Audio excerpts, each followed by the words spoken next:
Assalamualaikum warahmatullahi wabarakatuh. Alhamdulillahi rabbil alamin. Nahmaduhu wa nasta'inuhu wa nastahdihi wa nastaghfiruh wa na'udzu billahi min syururi anfusina wa min sayyiati a'malina.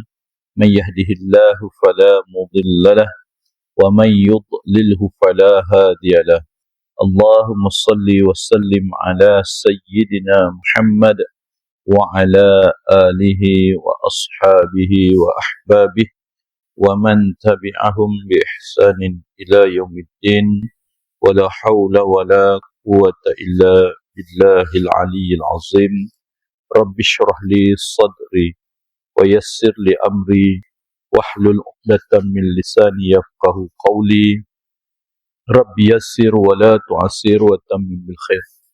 InsyaAllah yang saya hormati Tuan Imam dan barisan pegawai Masjid Bin Khalil Tanjung Minyak Melaka, yang berusaha Tuan Pengerusi dan ahli-ahli jawatan kuasa lembaga masjid, pimpinan masyarakat setempat, Datuk Sidang, para jamaah muslimin muslimat yang dirahmati Allah Subhanahu wa taala. Alhamdulillah kita berjumpa pada pagi ini. Kita buka dengan bacaan Ummul Kitab.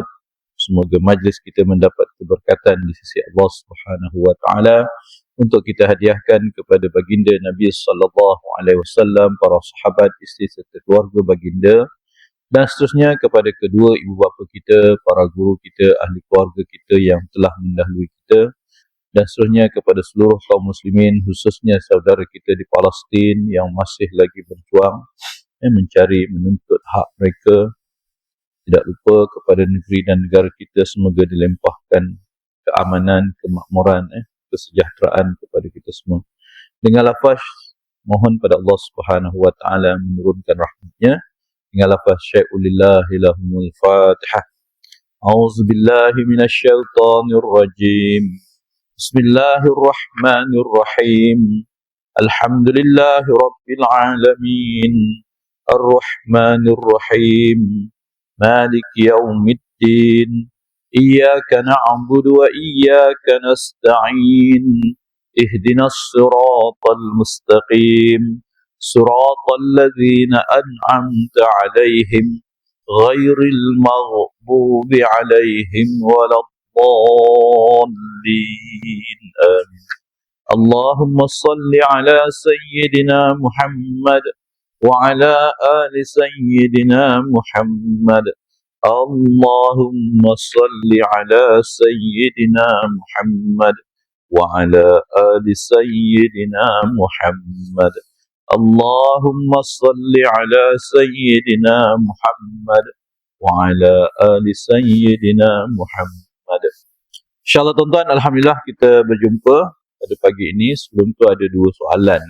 Soalan pertama, ketika saya bersiap untuk bermusafir terdengar azan Zuhur, belum keluar rumah lagi ke, bolehkah saya mengerja salat jamak qasar iaitu 4 rakaat di rumah ketika dalam perjalanan saya mengerjakan? Artinya kalau ikut ni belum bermula lagi kita bermusafir. Artinya kalau berlaku yang demikian, kita masih lagi di rumah. Bila kita bermusafir, bila kita keluar tadinya. Jadi kalau masih buat zuhur di rumah, jawabnya sembahyang sempurna, tidak boleh lagi kita melafazkan jamak. Bila kita akan keluar bermusafir, memang kita ada niat nak pergi tempat yang jauh daripada jarak, kita boleh lazimnya. Kalau pergi kerja tak adalah musafir. Tapi kalau kita pergi kerja ke Kuala Lumpur, kita dah kira musafir lah. Di mana sempadan qaryah kita? Di mana kita nak memulakan pemusafiran kita? Ini ada beberapa pandangan ulama dan pada kita dalam garis panduan kita ialah bila kita keluar daripada qaryah kita. Umpamanya kalau kata kampung Tanjung Minyak ni, sempadan qaryah kita ialah Cik. Saya kira lebih kurang 3 km daripada sini adalah bermula sempadan kita bermusafir. Artinya kita keluar saja qaryah Cik, traffic light apa tu, Butamulu tu, artinya kita dah, itulah sempadan had kita mula bermusafir. Kalau nak buat jamak takhir sekalipun, sebelum sampai rumah, pastikan kat masjid Cina tu orang kata destinasi terakhir untuk kita berjamak takhir. Jadi dengan dah sampai rumah, aku tu buat jamak takhir lagi. Tak boleh. Bila dah sampai rumah tadi, kita tidak lagi dikira bermusafir. Kita bermusafir bila kita keluar daripada sepadan dan masuk nak karyah kita balik kita sebagai bermukim. Jadi dalam hal ini, bolehkah dia menunaikan sembahyang jamak kasar ketika di rumah dengan 4 rakaat? Tak boleh. Maksudnya di rumah sembahyang zuhur tamam. Biasa saja. Asar sekarang, bila masuk waktu asar sekarang, barulah kita menunaikan salat asar di mana kita berada. Dekat asar kita ada 2 pilihan kalau kita telah bermusafir. Apa dia? Kita tak boleh jamak lagi kan? Kerana kita dah sembahyang zuhur. Kita boleh ambil fadilat asar ni saja. 2 rakaat sembahyang kasar. Tapi alang-alang 2 rakaat, 4 rakaat nak buat tamam, tidak ada masalah ya. Itu bukan itu rukhsah, keringanan yang diberikan kepada kita di dalam kita mendapat pelonggaran bermusafir. Sunatnya kita buat yang demikian. Yang kedua, terdapat dalam khutbah Jumaat, jauhkanlah kamu daripada salah guna kuasa.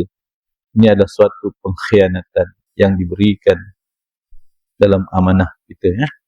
Jadi amanah ialah satu tanggungjawab kuasa yang diberikan oleh seseorang, oleh pihak berkuasa atau jawatan yang kita dapat, tugas yang kita ada. Semua ada amanah tuan-tuan. Semua kita ni ada amanah. Amanah kita, kalau paling kurang untuk diri kita, kita ada amanah pada nyawa kita. Allah berikan kita kehidupan ni, amanah kita lah. Amanah yang Allah berikan kepada kita kehidupan. Amanah yang diberikan kepada kita apa dia? Dah pencen ke dah apa, ada isteri. Isteri tu amanah lah kita. Walaupun dia tak kerja apa ke, dia kata aku tak ada apa amanah. Okey, isteri tu amanah kita juga. Dalam isteri kita dapat anak pula. Anak tu pun amanah juga. Amanah juga. Lantak dia lah nak membesar panjang apa semua. Yang keempat, tugas kita. Kita sebagai penyewa awam, kita sebagai bilal, kita sebagai polis, kita sebagai adalah dengan kuasa yang diberikan kepada kita, dengan tanggungjawab yang diberikan kepada kita, maka kita wajib menggunakan amanah, melaksanakan amanah tadi. Yang itu Allah Subhanahu wa taala berfirman, wala takhunu amanatikum. Janganlah kamu mengkhianati amanah yang telah diberikan kepada kamu. Dalam satu hadis Nabi sallallahu alaihi wasallam, la dinan liman la ahdalah wala imanan wala amanatalah.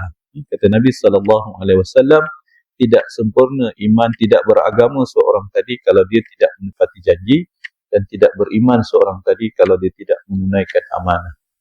Ada 2 kata Nabi, la iman liman la ahdalah wala dinan liman la amanatalah. Tidak sempurna agama ataupun iman seseorang kalau dia tidak menepati janji. Yang kedua, kalau dia tidak menjaga amanah atau melanggar amanah tadi. Dalam satu hadis Nabi sallallahu alaihi wasallam, "Idza dhuyi'al amanah fantaziru sa'ah." Apabila amanah itu hilang, diberikan kita amanah itu hilang daripada kita, tidak menjaganya dengan betul, maka kata Nabi, tunggulah hari kiamat. Artinya bukan hari kiamat tuan-tuan, azabnya di hari kiamat. Tunggulah di hari kiamat nanti azab yang besar di sisi Allah Subhanahu wa taala. Dalam bab akidah nanti di tanda-tanda akhir zaman bila amanah itu hilang. Bila diberikan amanah itu hilang. Orang dah tak jaga amanah lagi dah. Na'udzubillah. Apakah dikatakan salah guna kuasa? Artinya kita ada kuasa kita setakat mana?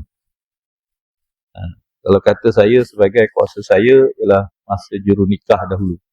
Kuasa saya ialah mendaftarkan nikah, mendaftarkan cerai dengan apa yang peraturan-peraturan yang dah ditetapkan. Okey.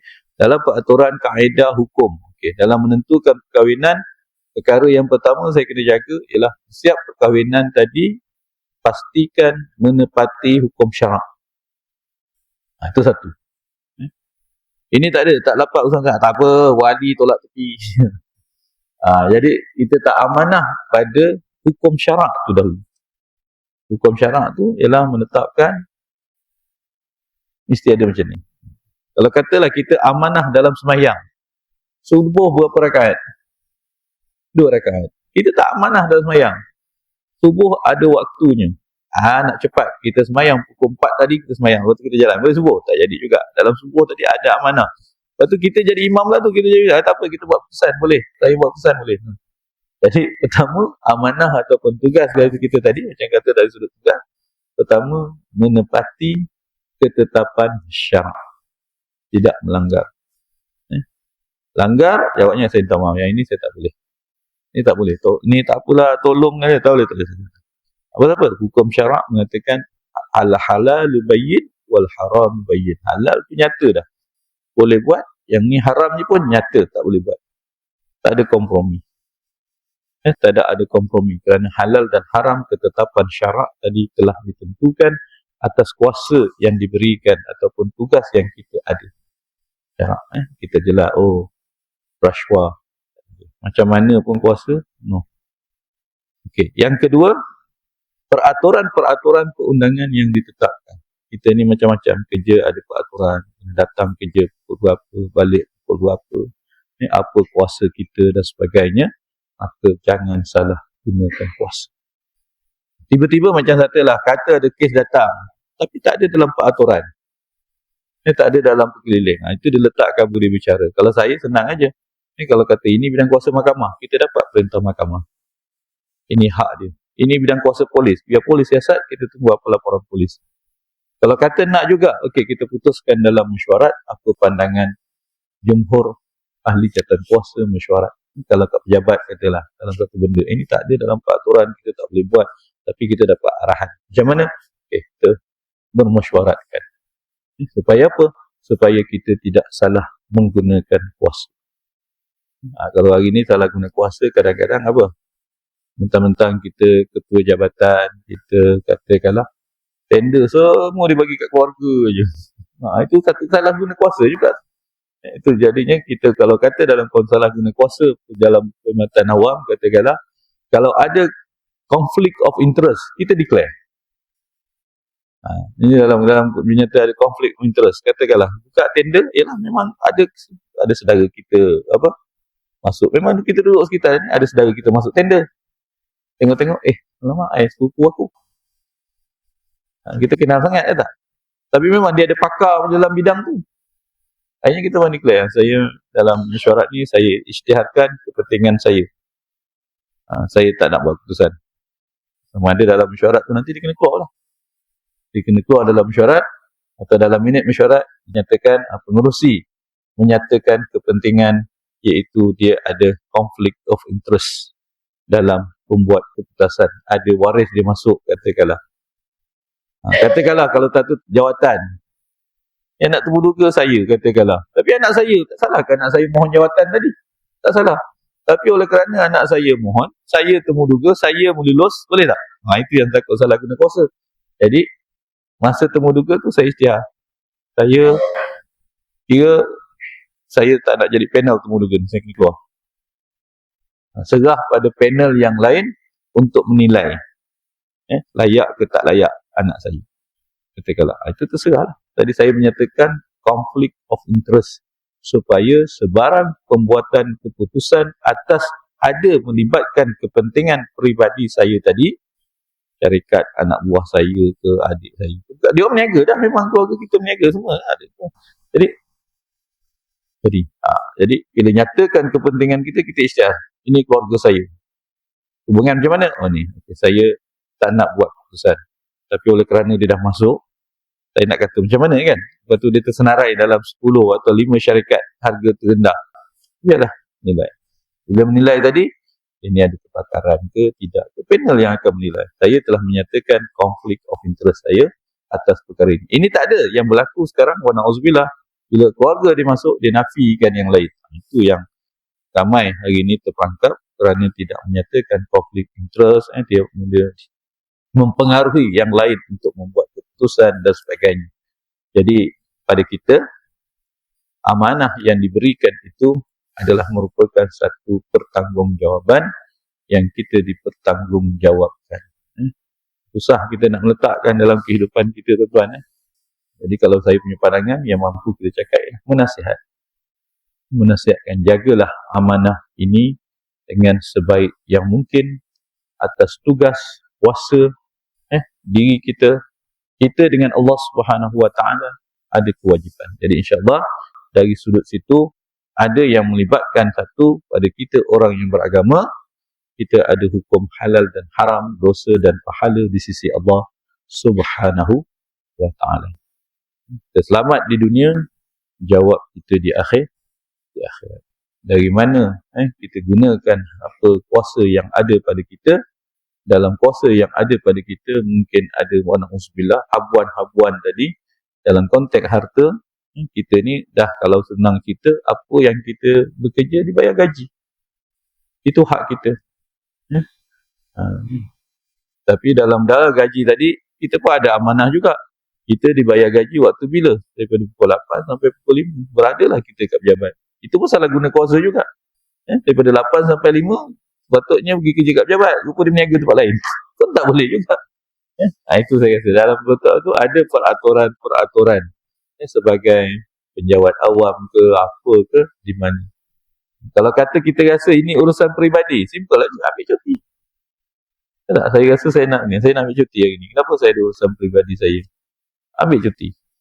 Itu jalan keluar yang paling mudah. Kita ada kemudahan cuti, ambil cuti. Sakit, ambil, pergi rawatan, dapat MC. Yang masalahnya, tak sakit, pergi MC, beli MC. Itu yang jadi. Apa tu, pakai dengan doktor. Doktor kata, berapa hari mau? Dia kata, 4 hari. Rupanya, sepatutnya gunakan kemudahan cuti. Tapi, dia menggunakan. Itu pun salah guna kuasa. Umpamanya kalau simple-simple aja tuntutan perjalanan daripada rumah saya nak pergi sini, katakanlah berapa, maka itu pun orang kata jumlah kilometer tadi akan menentukan tadi. Ada beberapa kita ditangkap, ditahan macam tu je. Orang kata apa, pergi naik kereta jabatan, klaim kereta sendiri, salah juga. Na'udzubillah. Itu juga menyalahguna kuasa. Apa yang ada pada kita. Dalam konteks kita pula, saya katakan tadi, pertama, agama mengawal kita. Islam ada halal dan haramnya dalam kehidupan kita. Yang kedua, undang-undang semasa untuk memastikan amanah tugas yang kita dapat itu kita jalankan mengikut peraturan, ketetapan yang telah ditetapkan. Barulah kita doa, apa jawatan kita dapat, rezeki yang kita dapat, diberikan oleh Allah Subhanahu Wa Taala yang namanya keberkatan. Itu yang kita harapkan. Wallahu alam, itu jawapan saya. Mungkin tepat, mungkin tidak. Sekadar spontan yang saya lihatkan tadi. Kalau salah nanti saya ulang balik pada bulan hadapan untuk saya memberikan, mentashehkan balik jawapan yang saya berikan tadi. InsyaAllah tuan-tuan, alhamdulillah pada beberapa bulan yang lepas atau 2 bulan yang lepas, minta maaf bulan lepas saya tak dapat bersama. Rasa memang nak hadir, tak tahulah terlelap hari itu. Tak ada sadar dah pukul 6 nak sampai sini, dah terlambat saya rasa. Putih sangat hari itu. InsyaAllah saya mohon maaf tidak dapat bersama pada bulan yang lepas. Kita telah membicarakan apakah tugas-tugas malaikat dan malaikat-malaikat yang wajib kita imani sebagai orang yang beriman. Hari ini kita akan masuk, ada beberapa sikit lagi peranan malaikat di sisi kita, orang yang beriman, dan kita akan pergi kepada beriman kita kepada para anbiya, iaitu beriman kita kepada rasul-rasul. Balik kepada khulasah yang telah kita bincangkan dalam beriman kepada malaikat. Yang pertama ciri kita iaitu mengiktikad dengan iktikad yang jazam bahawa Allah Subhanahu Wa Taala menciptakan malaikat daripada ciptaannya iaitu cahaya. Kedua, kita beriman bahawa Allah Subhanahu Wa Taala telah memilih malaikat untuk menjalankan tugasnya dan sifatnya dia tidak menderhaka, membantah segala apa yang diperintahkan oleh Allah kepada mereka. Dan ini Allah Subhanahu Wa Taala telah mengkisahkan satu kisah. Kata Allah Subhanahu Wa Taala, ingatlah ketika aku ingin melantik manusia sebagai khalifah di atas muka bumi ini, sebagai menjaga, memakmurkan muka bumi ini, para malaikat bertanya kepada Allah, kenapa hendak menjadikan wa iz qala rabbuka lil malaikati inni ja'ilun fil ardi khalifah. Dan ingatlah ketika Tuhan kamu berkata kepada para malaikat bahawa aku ingin menjadikan manusia di atas muka bumi ini sebagai khalifah, sebagai pemimpin, sebagai pemegang amanah. Kata malaikat, kenapakah kamu ya Allah ingin menjadikan manusia sebagai pentadbir, pemakmur bumi ini, sedangkan manusia melakukan kerosakan, sedangkan manusia melakukan pertumpahan darah? Kan senang kalau lantik malaikat. Kenapa kami sentiasa memuji, bertasbih, mensucikan Allah Subhanahu wa ta'ala. Dan kata Allah, aku lebih tahu daripada apa yang kamu tahu, wahai malaikat. Kenapa Allah nak menjadikan manusia sebagai khalifah? Kalau bumi ini diduduki oleh malaikat, agak-agak apa terjadi tuan-tuan? Subuh kita ni penuh je, malaikat je. Kenapa? Kerja malaikat dia tak bergerak. Kalau masjid Tun Khalil ni malaikat, itulah malaikat yang akan jaga masjid Tun Khalil ni. Kalau malaikat tu jaganya pintu depan, dia duduk pintu depan, dia tak minta duduk pintu depan masjid tu, dia tak minta pergi tempat lain. Itu janji Allah Subhanahu wa ta'ala. Tetapi Allah tak letakkan malaikat sebagai pemakmur bumi ini. Kalau sifat dia taat, dia takkan ada. Masing-masing dengan tugasnya. Tetapi dibagikan kepada kita manusia. Manusia lah. Suruh datang masjid. Malam Jumaat datang, subuh dah kurang dah, zuhur kan kurang dah. Nak pergi, tak pergi, ya tak? Itu masing-masing.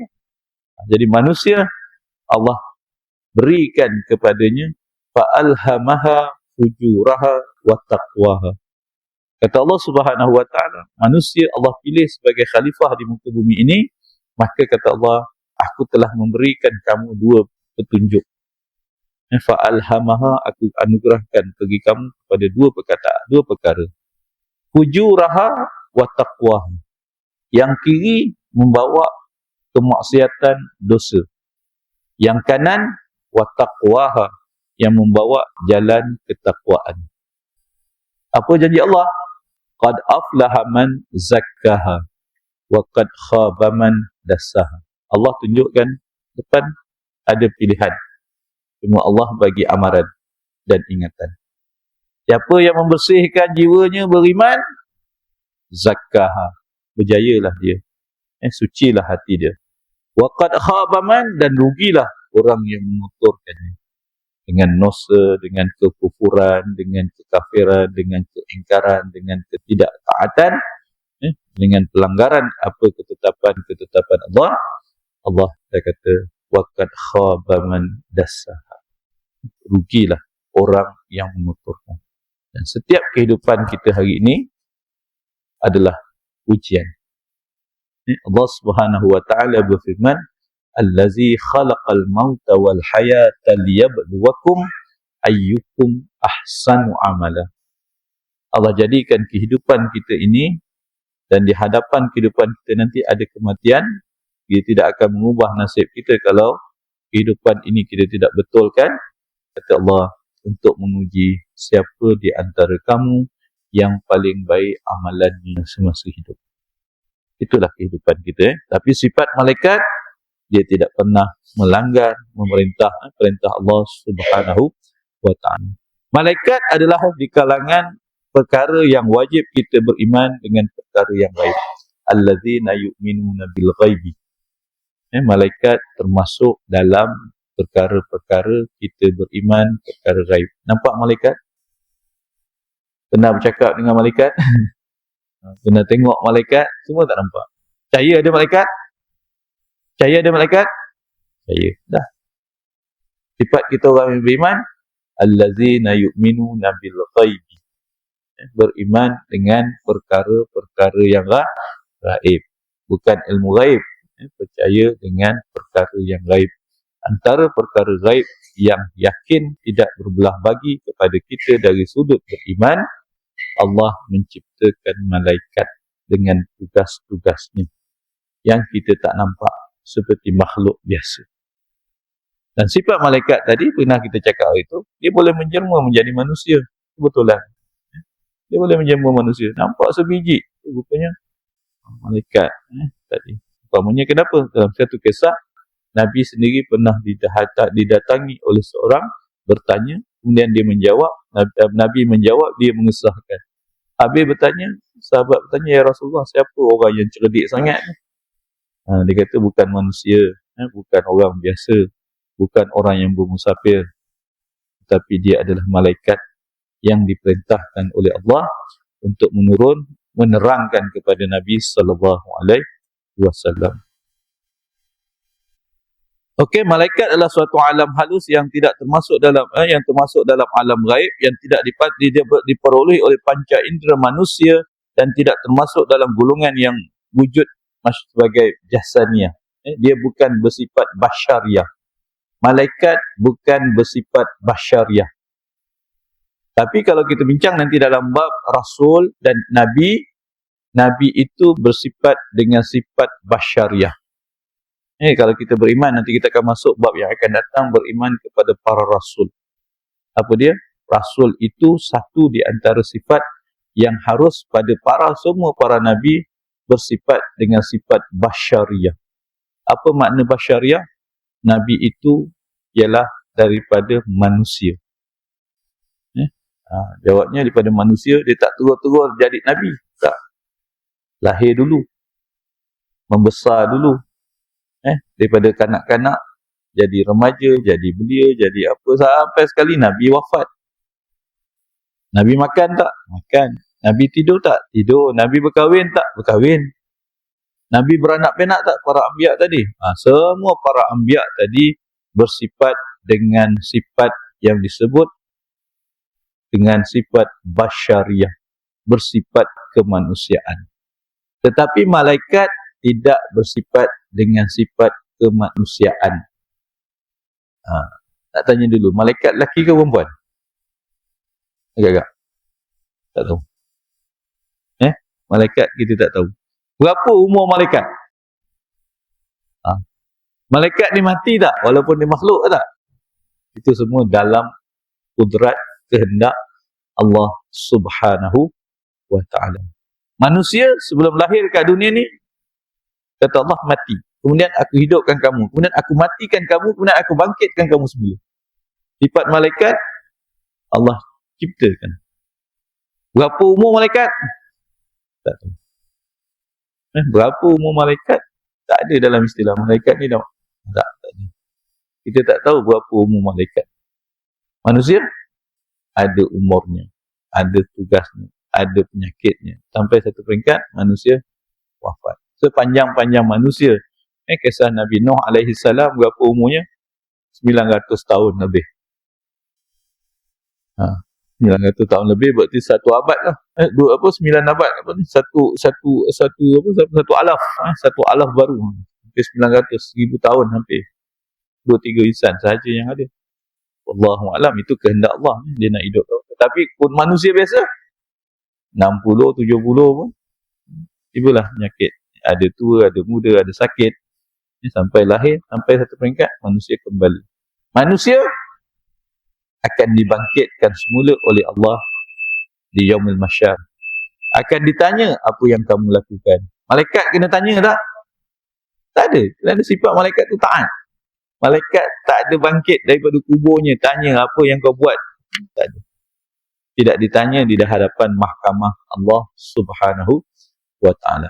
Manusia akan ditanya di hadapan mahkamah Allah. Yang hidup akan mati, berpindah daripada dunia yang fana ini ke alam yang baqa, iaitu alam barzakh.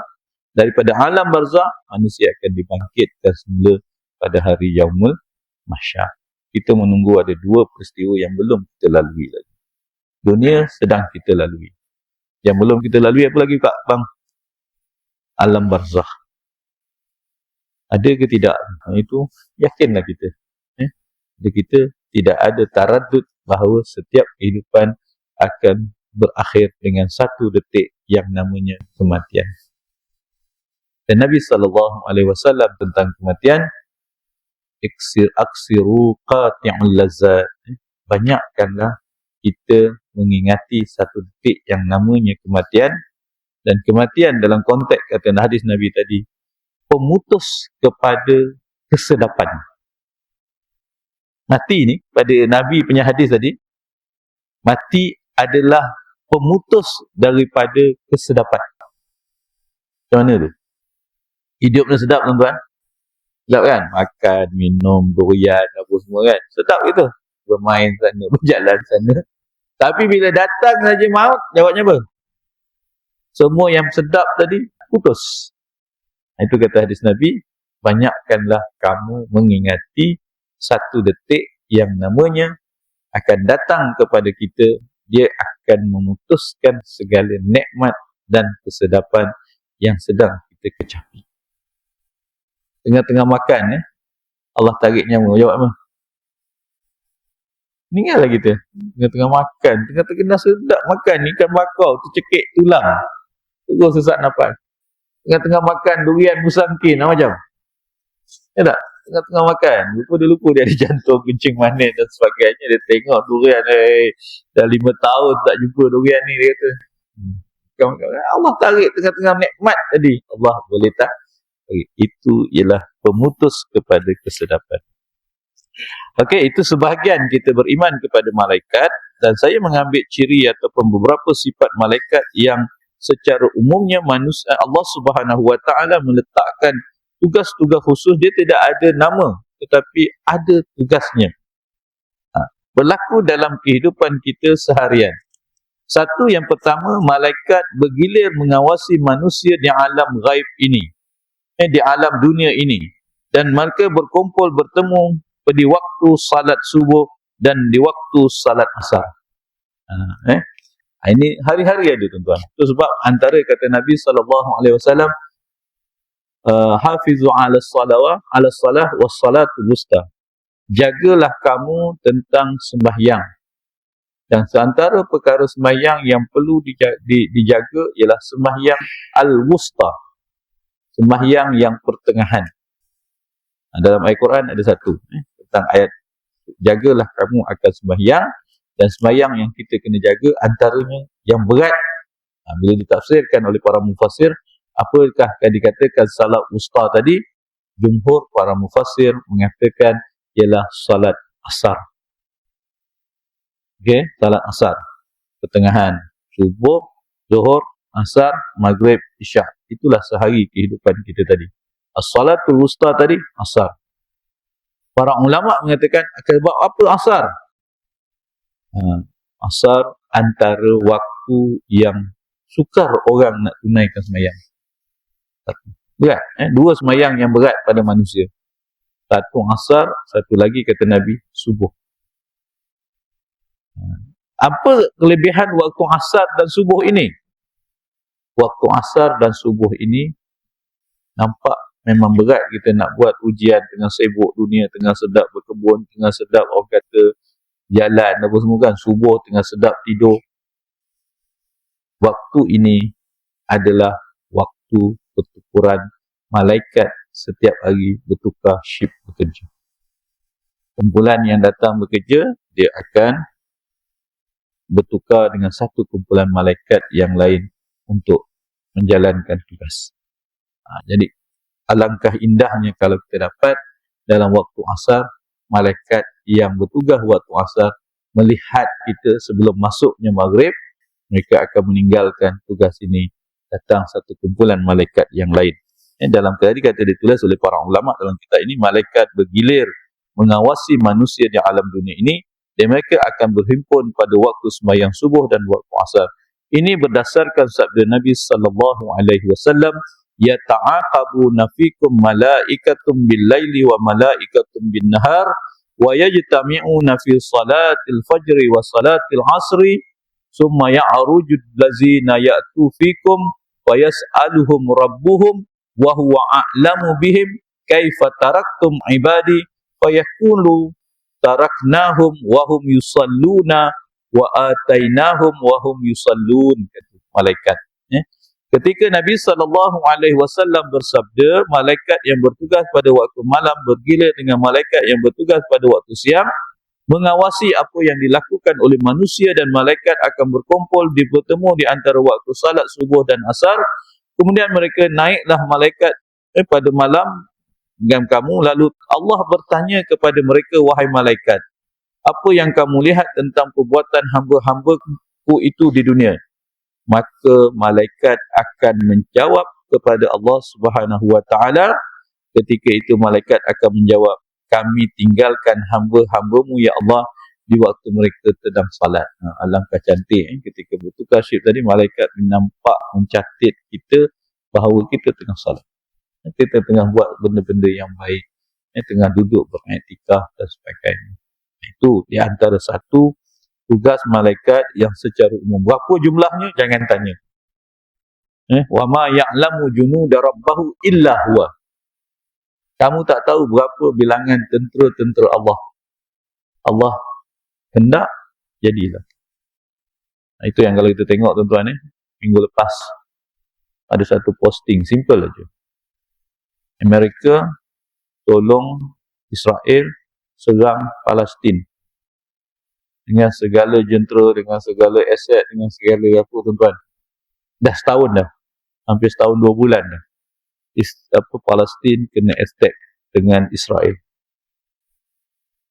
Hancur dah, jadi padang jarak, padang tempur. Pun tak hancur lagi, masih berperang lagi.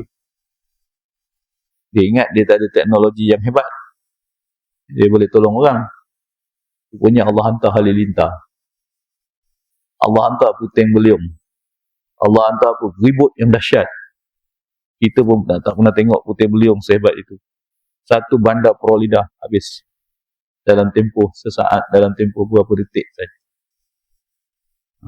Siapa yang melaksanakan tu? Allah memerintahkan malaikatnya dengan tugas tadi.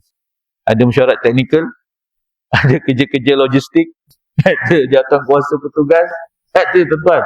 Cukup Allah mengatakan iza arada syai'an an yaqula lahu kun fayakun. Kita yakin kat situ. Kalau kita lah manusia nak buat satu bangunan ini tak, tapi kata Allah, dia hantar malaikat, kau pergi hantar, ada malaikat yang akan turunkan apa yang Allah perintahkan. Allahu Akbar. Lewatnya kita dapat berita-berita tengok hancur bandar Florida beberapa tempat, lebih dahsyat daripada peperangan. Itu kita tak tahu mangka betul dikeluarkan berapa mati, berapa tak tahu. Tapi kalau mau muhasabah, betul juga saya kata, dia segala logistik hantar pergi serang Palestin dengan bantuan tadi, kerjasama dia dengan Israel, bertahun tak hancur-hancur lagi, tak mengalah lagi, tapi Allah hantar kat situ macam 1 jam aja habis. Teknologi kuat ke apa ke, hancur sehancur-hancurnya. Tak payah nak hantar apa, hancur tuan-tuan. Hancur sehancur-hancurnya. Dan malaikat dikatakan tadi, iaitu sentiasa berdoa kepada hamba-Nya. Kedua, kita berkeyakinan malaikat sentiasa mendoakan orang yang beriman agar menerima taubat mereka dan mengampunkan dosanya, memasukkan ke dalam syurga. Ada tugas malaikat yang sentiasa mendoakan ke atas orang yang beriman. Yakinlah. Malaikat nampak tuan-tuan. Dan dia menjaga kita. Ini satu dipanggil, kalau istilah ni, malaikat hafazah. Berapa jumlahnya jangan tanya. Apa dia jaga? Jaga manusia. Contoh, semua penumpang bas, naik bas tadi, terjun gaung, semua meninggal. Tapi seorang dia selamat. Kan? Siapa yang menyelamatkannya? Yang mati tadi, ada malaikat yang Allah perintah cabut nyawanya. Dan ada manusia yang selamat, ada malaikat hafazah yang menjaga nyawanya, menyelamatkannya. Semua yang tua mati, tiba-tiba yang selamat budak umur 8 bulan. Kalau tengok pada kejadian, jawabnya kalau yang tua mati, yang kecil lagi lah mati. Tapi dalam, orang kata apa, dalam satu rombongan tadi, tiba-tiba yang 8 bulan ni selamat. Bukan dia pandai berenang, bukan dia pandai apa, bukan dia tidak. Tiba-tiba yang lain tercampak masuk gaung, yang dia tercampak keluar daripada tingkap, duduk berjalan. Allahu Akbar. Kalau Allah nak melindungi, Allah nak berkehendaki, ada malaikat yang menjaganya. Runtuhan bangunan, gempa bumi. Kalau ikut kata-kata ni tadi, semua mangsa tragedi gempa bumi ni semua dah meninggal. Kalau ikut hukum akal, dah seminggu operasi berjalan. Tak? Seminggu operasi berjalan. Tak ada apa dah. Anjing pun tak dapat detect kerosakan, tengok apa. Tiba-tiba minggu depan, korek-korek lagi. Ada lagi. Jumpa. Siapa bagi makan budak ni? Macam mana boleh hidup? Seminggu kalau ikut hukum akal, seminggu tak makan. Selesai. Dengan tengok runtuhan bangunan yang runtuh tadi, ada malaikat yang tugasnya menjaga, melindungi atas kehendak dan perintah Allah Subhanahu wa ta'ala. Jadi yang kedua ini, malaikat sentiasa mendoakan berdasarkan firman Allah Subhanahu wa ta'ala. Kata Allah, Rabbana wasi'ta kulla syai'in rahmatan wa ilma faghfir lillazina tabu wattaba'u sabilaka waqihim azabal jahim. Rabbana wa adkhilhum jannati adnin allati wa'adtahum wa man salaha min abaina wa azwajihim wa zurriyyatihim. Apa kata Allah dalam ayat surah Al-Mu'min ayat ke-7 hingga ke-9 ini?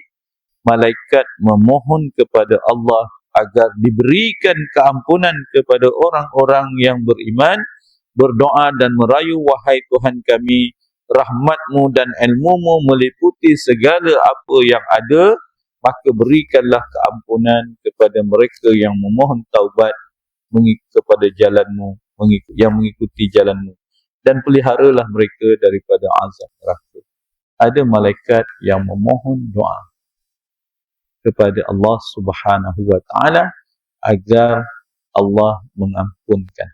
Ini yang kata Allah Subhanahu wa ta'ala, wa qul i'malu fasayarallahu amalakum wa rasuluhu wa saturadduna. Mereka yang melakukan amal soleh, orang yang beriman, para malaikat menjadi saksi atas amal soleh yang kita lakukan. Apa yang kita lakukan, bukan kita, bukan malaikat dan orang yang beriman akan menjadi saksi tentang apa yang kita lakukan di dunia ini. Jadi tugas yang kedua, secara umumnya malaikat ada yang bertugas mendoakan. Ada malaikat yang ketiga, kata Nabi SAW, ada malaikat yang bersama-sama orang yang bersalat. Ada malaikat bersama dengan kita ketika salat. Tak tahulah dia salat ke tidak apa semua kan. Tapi kata Nabi SAW, "Iza qala al-imamu ghairil maghdubi 'alaihim waladdallin faqulu amin fa innal malaikata yaqulu amin wa innal imam yaqulu amin faman wafaqa ta'minuhu ta'minul malaikati ghufira lahu ma taqaddama min zambi." Ketika kita bersembahyang, malaikat akan bersama dengan kita bersembahyang. Dan ketika imam berkata ghairil maghdubi 'alaihim, hendaklah kamu mengucapkan kalimat amin. Artinya kalau kita sembahyang, amin tu apa hukum dia? Sunat. Walaupun sunat, tapi afdal dizahirkan. Bila bacaannya jahar. Jahar ni apa? Sembahyang subuh, sembahyang maghrib, sembahyang isyak. 2 rakaat yang pertama tadi dibaca secara jahar. Dan apabila imam mengatakan waladdallin, maka makmum mengatakan amin, kerana sesungguhnya malaikat juga akan mengucapkan perkataan amin. Dan barang siapa yang mengucapkan ucapan amin bersama dengan serentak dengan malaikat, Allah ampunkan kepadanya dosa yang lalu. Ini kita yakin malaikat ada bersama dalam kita bersembahyang. Jadi jangan kecil hati kalau kita azan orang tak datang. Alah kampung ni dhaif sungguh. Azan Bilal dia bertiga aja, Imam Bilal Muja aja, atau Imam Bilal pengusi aja. Jangan kecil hati tuan-tuan. Jangan kecewa andainya itu ujian dalam mengajak orang bersalat. Kita yakin apa? Tuan nampak 3 orang tau. Yang tak nampak tu beribu lagi malaikat. Yakin tak? Yakin? Yakin? Tak? Belum cerita jin lagi. Tapi nak jadikan cerita, ni contohlah malam-malam ada ceramah, katalah kita datang lambat, atau malam Jumaat lah, pukul 11 kita singgah sembahyang masjid. Tak? Rasa nak buat, ataupun nak buat qiyamul lail. Agak kita ni lari ke tak lari tuan-tuan? Rasa nak khusyuk kita pun sembahyang. Kita takbir. Waladhdallin. Kita pandang ni kita tahu kita sembahyang khusus seorang ni. Tiba waladhdallin, dengar suara meneru. Amin. Agak-agak pandang salam tadi bergemang tak bergemar tuan-tuan? Aku sembahyang seorang-seorang. Tapi amin ni menderu satu masjid, datang kat mana ni? Agak-agak terus sembahyang ke cabut? Iya ke? Alhamdulillah, kalau saya cabut. Takut kita tuan-tuan sembahyang seorang-seorang, tiba waladhdallin tadi, ramai pula yang menyahut. Bila bagi salam pandang belakang tak ada orang, pandang kiri tak ada orang, pandang kanan tak ada orang. Masjid ni keras rasanya. Tambah kat masjid orang tu, aku semalam. Tapi sebenarnya kalau kita yakin ada malaikat bersama dengan kita. Ada makhluk yang kita tak nampak, namanya jin. Mungkin juga jin yang kita tadi ada. Wallahualam. Kalau dapat peristiwa tu macam mana kak? Berani lagi nak singgah masjid ni seorang-seorang? Aku tak berani, masjid ni keras. Tapi kalau yang yakin, alhamdulillah, malaikat bersama dengan kita. Dan ada malaikat, saya katakan tulis para Nabi tadi, yang dituliskan oleh Nabi, kerja malaikat tadi ialah menjaga manusia. Ada manusia yang bersama dengan tadi tuan-tuan. Dia kerjanya mengucapkan amin sahaja ataupun bersembahyang dengan kita. Ada malaikat yang kerjanya duduk sab depan aja. Ada malaikat yang tunggu di pagar, dia catat siapa yang datang ke masjid aja. Malaikat ni tak sembahyang, dia kerja jaga pintu masjid. Jaga pintu masjid. Sekarang ni Jumaat dah pendek. Malam saya bagi satu klip simple aja tuan-tuan. Jumaat awal 1:12:59 dah masuk waktu dah. 1 minit ke 12:59 sekarang. Tiba-tiba datang lambat ke masjid sembahyang Jumaat. Ada, kalau tuan-tuan buka ini semalam saya tengok, nampak simple tapi ramai yang dia kata terima kasih Ustaz. Apa? Dia kata membantu kami, dia kata. Selama ni kami buat-buat aja je. Datang sembahyang Jumaat, angkat takbir dah terlambat, imam dah terlepas, imam rakaat kedua. Atau imam sedang duduk tahiyat akhir. Apa nak buat? Apa nak buat? Kita nak sembahyang apa? Nak sembahyang Zuhur, nak sembahyang Jumaat? Sembahyang Zuhur. Ini ada satu kaedah. Kita mungkin jarang orang cerita ataupun kita tahu. Namanya, kaedah dia ialah Salla wala nawa, nawa wala salla. Bersemayang, berniat tapi tak semayang, bersemayang tapi tak niat. Macam mana berlaku? Berlaku dekat sembahyang Jumaat.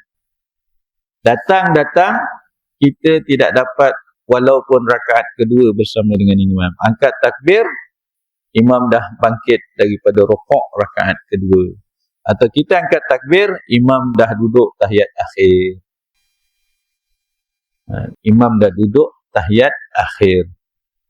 Adakah kita sembahyang Jumaat ke sembahyang Zuhur tu nak dikira? Zuhur. Dekat sini ada satu kaedah fiqh yang berbeza dengan salat lain.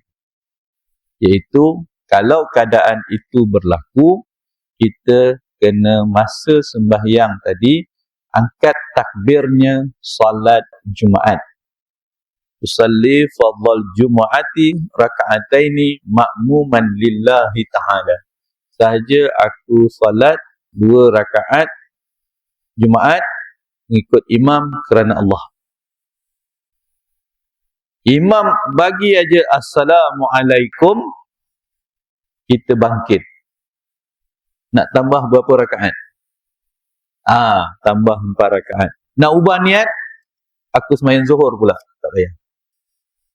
Kita pegang pada niat yang asal tadi, iaitu aku sembahyang Jumaat 2 rakaat mengikut imam kerana Allah. Imam bagi salam, kita bangkit bukan dengan 2 rakaat, walaupun kita niat bersemayang Jumaat 2 rakaat, tetapi bila imam salam, kita bangkit dengan 4 rakaat. Ibarat kita semayang, memang bukan ibarat, kita bersemayang zuhur. Tapi kita semayang zuhur tadi, kita tak niat zuhur. Masa angkat takbir, kita niat Jumaat. Kenapa? Kita dapat fadilat berjamaah dengan orang yang bersalat Jumaat. Okey? Dan tapi bila kita imam bagi salam, kita kena tunaikan salat zuhur 4 rakaat, bukan 2 rakaat Jumaat. Ini kalau kita terlepas angkat takbir, tidak dapat rukuk bersama dengan imam pada rakaat yang kedua. Kalau dapat rukuk bersama dengan imam selepas angkat takbir, kita sempat rukuk, berarti kita dikira mendapat 1 rakaat Jumaat dan kita dikira menunaikan kefarduan Jumaat. Lepas imam bagi salam, kita tambah 1 sahaja lagi rakaat untuk Jumaat kita. Yang ini dipanggil satu kaedah, salla wala nawa, nawa wala salla. Berniat tapi tak semayang, bersemayang tapi tak niat. Ini khusus pada sembahyang Jumaat. Ni gamai kadang-kadang kita tengok, itu bila berlaku orang lambat tadi, ada angkat takbir terus sembahyang zuhur, ada angkat takbir terus ikut Jumaat aja. Dia punya kaedah boleh dia buat seperti itu, tetapi niatnya sembahyang Jumaat, perbuatannya, rakaatnya salat zuhur. Bukan angkat takbir balik, bukan ubah niat, tak payah. Kekalkan niat sembahyang Jumaat tadi, tetapi perbuatannya zuhur. Inilah kaedahnya. Tapi ada tugas malaikat tadi, kerjanya mencatat bersama orang yang beriman, melafazkan amin, duduk di saf depan dalam ruang masjid ini, segala-galanya ada tugas malaikat. Di mana tempat? Ada malaikat yang menjaga kita. Okey? Ada malaikat yang ditugaskan oleh Allah Subhanahu wa taala memohon rahmat untuk orang yang beriman. Kata Nabi SAW, ada yang malaikat yang berselawat kepada Nabi. Innallaha wa malaikatahu yusalluna 'alan nabi. Malaikat berselawat kepada Nabi. Siapa malaikat tu? Allahu Akbar. Kita pun tak tahu jenis malaikat apa. Malaikatlah ciptaan Allah. Malaikat berselawat kepada Nabi sallallahu alaihi wasallam. Kalau malaikat memuji Nabi, malaikat berselawat kepada Nabi, ini kan pula kita sebagai manusia yang Allah utuskan Nabi itu menjadi utusan Allah kepada umat manusia. Kata Allah, Allah dan para malaikat berselawat memuji kepada Nabi. Wahai orang-orang yang beriman, berselawatlah kamu kepada Nabi Muhammad sallallahu alaihi wasallam. Apa hukum selawat? Wajib? Sunat? Harus? Haram? Selawat haram. Setuju tak? Saya kata selawat haram dilafazkan. Ada tak keadaan selawat haram dilafazkan? Ada. Jangan kata selawat wajib atau sunat. Selawat haram. Haram lafaz selawat. Kat mana? Dalam tandas. Buang-buang air tak lepas tak? Apa nak buat selawat. Kita pun terjerit. Ya Allahumma salli ala Muhammad. Jangan. Selawat tak kena tempat berdosa. Jangan jadikan selawat dalam macam lafaz Al-Quran juga. Kalau macam tu dalam hati terlintas tak apa. Jangan lafaz saja. Jangan jerit, jangan lafaz. Tempat tak kena. Tempat di Al-Quran. Okay. Yang kedua, kita melafazkan selawat tadi dalam mengejek, mempersenda, menghina. Wa na'udzubillah. Hari ni kita takut pula lafaz selawat dah dirokkan, dah dirapkan, duduk dalam persembahan konsert. Ni lagu apa ni ya? Selawat ke punya? Heavy metal buat rock selawat. Hebat juga rockers ni, dia pun nak selawat juga. Ada sampai jangan tak kena pada tempatnya. Selawat tapi pegang botol arak. Ajam. Itu mempersendakan. Mempersendakan. Hari ni ada elemen-elemen orang mempersendakan. Pun tengok ni arak tau. Wa na'udzubillah nak ni pun arak. Bismillahirrahmanirrahim. Allahumma barik lana fima razaqtana wa qina adzabannar. Itu bersenda lah. Ni babi wa na'udzubillah. Ni babi dia membaca doa makan buat tahlil wa na'udzubillah. Ini boleh menimbulkan ketegangan. Kita ingat orang bukan Islam buat. Kalau orang Islam pun buat juga. Dalam keadaan mempersendakan. Mempersendakan kalimah-kalimah, perkataan-perkataan, perbuatan-perbuatan yang kita takut. Dan akhirnya akan menimbulkan provokasi, kemarahan, kebencian. Na'udzubillah. Dan akhirnya kena kali ini jabatan netizen, dia cari sampai separuh mati dia kerjakan. Ini satu hal lagi. Ini na'udzubillah. Jadi selawat pada Nabi ada berbagai hukumnya. Selawat orang kata hukumnya sunat. Setuju? Ada selawat wajib, ada selawat sunat. Dalam sembahyang, kita sembahyang tadi, selawat dalam sembahyang apa hukum dia? Wajib. Sunat ada? Ada? Dalam sembahyang, hukum selawat dalam sembahyang ni ada dua hukum dalam fiqah. Satu namanya sunat. Sunat apa kakak? Dipanggil sunat ab'ad. Dekat mana bacaan sembahyang selawat menjadi sunat ab'ad? Ketika duduk tahiyat awal. Duduk tahiyat awal apa hukum? Sunat. Tak buat duduk tahiyat awal sah tak sembahyang? Sah. Membaca tahiyat awal apa hukum? Sunat. Tak baca tahiyat awal sah tak sembahyang? Sah. Tertinggal tidak duduk tahiyat awal, tidak membaca tahiyat awal, apa hukumnya? Sunat apa pula tu? Sunat ab'ad. Tertinggal digantikan dengan apa? Sujud sahwi. Beza tu. Berselawat kepada Nabi dalam tahiyat awal apa hukum? Sunat. Duduknya sunat, membacanya sunat, berselawat kepada Nabi sunat. Artinya dalam tahiyat awal ada 3 perkataan yang kita ucapkan selawat kepada Nabi. Assalamualaikum ayyuhan nabiyyu wa rahmatullahi wa barakatuh. Asyhadu an la ilaha illallah. Kita mentahqiqkan kalimah syahadah wa asyhadu anna Muhammadar Rasulullah. Kita bertasyahud menyaksikan Nabi itu Rasulullah. Lepas tu kita akan tambah Allahumma salli ala Muhammad. Dalam tahiyat awal hukumnya, dalam sembahyang tahiyat awal hukumnya sunat. Dalam sembahyang selawat dalam sembahyang pada tahiyat awal dia jadi sunat. Dalam tahiyat akhir dia jadi apa pula? Dia jadi rukun qauli. Dalam sembahyang selawat ni ada 2 hukum. Satu sunat ab'ad, satu rukun termasuk rukun qauli.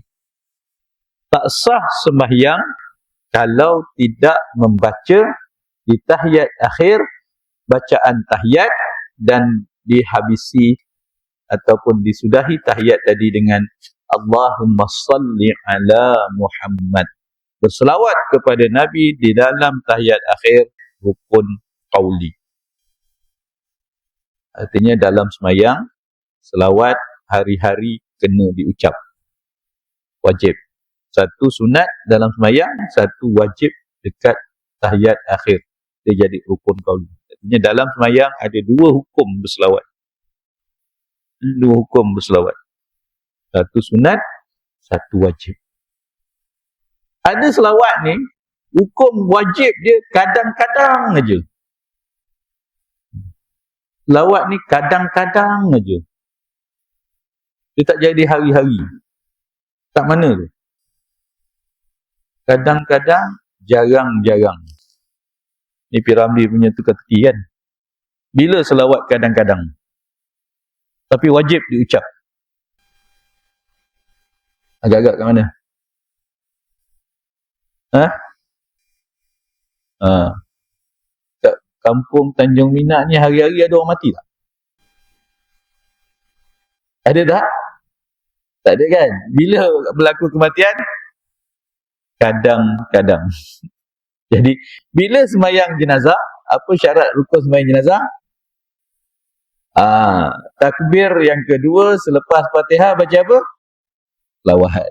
Tu saya kata kadang-kadang dia wajib. Bukan hari-hari wajib. Iaitu berselawat ketika salat jenazah. Kalau ada hari-hari wajib, kat kampung kita kena ada orang mati ni, Zuhur ada seorang mah, jangan. Kadang-kadang aja kematian. Jadi sembahyang jenazah ni kadang-kadang selawat jadi wajib. Kat mana? Dekat salat jenazah. Tak ada mayat, tak ada salat jenazah. Tak adalah wajib kita nak berselawat. Tapi angkat takbir salat jenazah, selepas Fatihah ada takbir, lepas takbir Fatihah berselawatlah Allahumma salli ala Muhammad. Artinya termasuk dalam rukun salat jenazah. Ada selawat hukumnya seminggu sekali aja. Hukumnya seminggu sekali aja. Tak wajib untuk semua, wajib untuk seorang aja. Tapi yang seorang ni kalau tak buat, semua tak sah. Apa dia? Kat mana ni? Dekat khutbah. Siapa wajib selawat? Khatib yang membaca khutbah. Tapi khatib baca khutbah Jumaat tak berselawat kepada Nabi. Siapa tak sah Jumaatnya? Satu jamaah tak sah Jumaat. Kena ulang balik Jumaat. Kalau dalam waktu Zuhur. Kalau tidak, selepas luput waktu Zuhur, siapa yang sembahyang masjid ni, sila ulang semula Zuhurnya. Artinya, wajib pada seorang, tapi rosak pada semua. Bila khatib membaca khutbah tidak menyempurnakan syarat-syarat dan rukun khutbah. Sebab kalau saya temu duga calon-calon imam, pegawai-pegawai masjid, saya nak beritahu, tugas kita tak berat, bukan susah sangat. Jadi Imam Bilal aja kan. Tapi beban kita berat. Tanggungjawab kita berat. Apa dia? Kesempurnaan ibadat orang lain terpikul dekat bahu kita. Imam Bilal, bila kita jadi Allahu Akbar, kita jadi imam, kita menguruskan jenazah, kita memimpin orang bersemayang, kesempurnaan ibadat orang lain terletak atas bahu kita. Ini. Jadi kalau contoh, katalah Jumaat tak sah, Pak Imam kata, orang dapat detect, Imam semayang, Imam tadi tak sah, kain koyak. Katakanlah, Pak Imam kata, aku tadi khutbah tak berwuduk. Katakanlah, atau dia baca khutbah salah, atau dia baca ayat dalam khutbah tadi tak betul, tak baca, dia tak baca selawat. Dia tak baca apa-apa rukun khutbah. Jawabnya bukan imam seorang yang tak sah. Satu Jumaat tidak sah. Kena, kalau sempat, ulang balik Jumaat tadi. Kalau tak sempat, dah terlepas, dah bincang-bincang, habis apa keputusan? Ulang qada zuhur. Kerana telah luput waktu. Allahu a'lam. Itu saya katakan tadi, malaikat tadi ada yang berselawat kepada Nabi. Ada malaikat yang keempat memohon rahmat untuk orang yang beriman, terutama orang alim. Wallazi yusalli alaikum wa malaikatuhu liyukhrijakum minaz zulumati ilan nur wa kana bil mu'minina rahima. Arti kata Allah Subhanahu wa taala, dialah Allah yang memberi rahmat kepada kamu dan malaikatnya pula berdoa kepada kamu untuk mengeluarkan kamu daripada gelap gelita kekufuran dan maksiat kepada cahaya keimanan dan ketaatan. Dan adalah ia Allah Subhanahu wa taala melimpahkan rahmat atas permohonan doa oleh para malaikat. Jadi insya-Allah tuan-tuan, kepada kita malaikat, kita berkeyakinan kita kena yakin, tidak berbelah bagi, malaikat ini sentiasa berdoa bersama dengan orang-orang yang beriman, mencatatkan segala kebaikan yang kita lakukan, akan merekodkan tanpa tertinggal satu perkara yang tidak ada terlepas pandang, seperti mana kita sifat manusiawi kita. Malaikat sentiasa taat kepada Allah, dan itulah secara ijmalinya kita beriman kepada para malaikat dengan yakin tidak berbelah bagi. Malaikat akan dah mati pun kita nanti di alam yaumul qiyamah, malaikat akan menjalankan tugas masing-masing. Ada yang akan membangkitkan kita, ada yang akan menunggu catatan amal kita, dan ada yang membalas dengan pahala yang ditentukan oleh Allah untuk dimasuk, dan ada malaikat yang akan menjaga syurga dan menjaga neraka. Jadi tidak kata walaupun kiamat, adakah semua malaikat juga akan hancur? Tidak. Dalam satu ayat, tidak semua malaikat akan, walaupun di makhluk, tetapi ada malaikat yang dengan kehendak Allah menjalankan tugas masing-masing. Tetapi yang pasti, setiap makhluk yang namanya manusia, semuanya akan hancur bila datangnya kiamat. Wallahu a'lam, yang baik daripada Allah.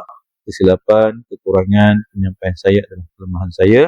Yang baik dimanfaatkan untuk kita bersama. Wabillahi taufiq wal hidayah. Wassalamualaikum warahmatullahi wabarakatuh. Ada apa-apa pertanyaan? Ada apa-apa pertanyaan? Okey, kalau tak ada, insyaAllah kita jumpa minggu bulan hadapan. A'udzubillahi minasyaitanirrajim. Bismillahirrahmanirrahim. Allahumma anfa'na bima 'allamtana wa 'allimna ma yanfa'una wa zidna 'ilman min indik. Rabbana ighfir lana dhunubana wal ikhwanina allazina sabaquna bil iman wa la taj'al fi qulubina ghillan lil ladzina amanu rabbana innaka ra'ufur rahim. Rabbana atina fid dunya hasanah fil akhirati hasanatan wa qina azabannar. Walhamdulillahi rabbil alamin. Taqabbalallahu minkum